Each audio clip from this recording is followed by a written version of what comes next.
मायावती ने टिकट बंटवारे के लिए बनाई कौन सी खास रणनीति? टिकट बंटवारे को लेकर बीएसपी सुप्रीमो ने कौन सा फॉर्मूला बनाया है? 2014 के लोकसभा चुनाव में मोदी लहर के चलते बीएसपी खाता तक नहीं खोल पाई थी, लेकिन आगामी लोकसभा चुनाव में दमदार वापसी के लिए हर जतन कर रही है।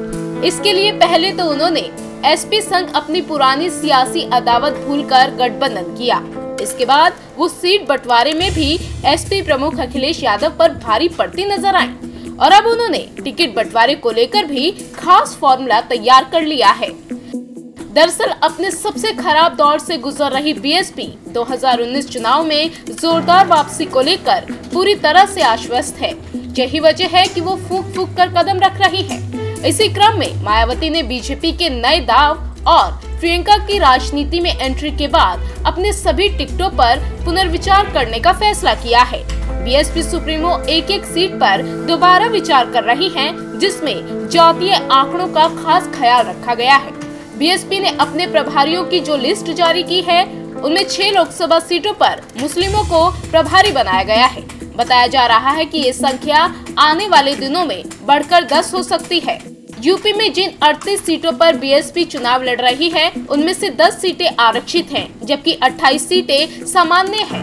बीएसपी ने अपने कोटे से इन 28 सीटों में से 9 सीटें ब्राह्मण प्रत्याशियों को दी है।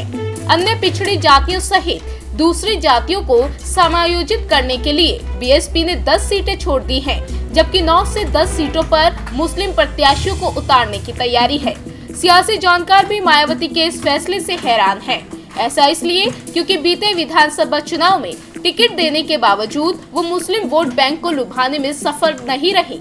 इसके अलावा प्रियंका की एंट्री के बाद माया का जोर ब्राह्मण वोटरों पर सबसे ज्यादा है। सूत्रों की माने तो मायावती इस बार दलितों के बाद सबसे ज्यादा भरोसा ब्राह्मणों पर करने जा रही है।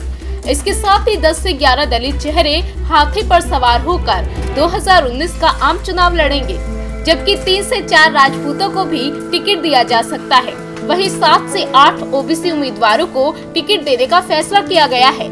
पूरब में 1 से 2 भूमिहार चेहरे पर भी बीएसपी दाव लगा सकती है।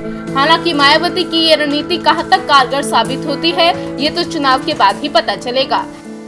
इंडिया न्यूज़ वायरल की रिपोर्ट।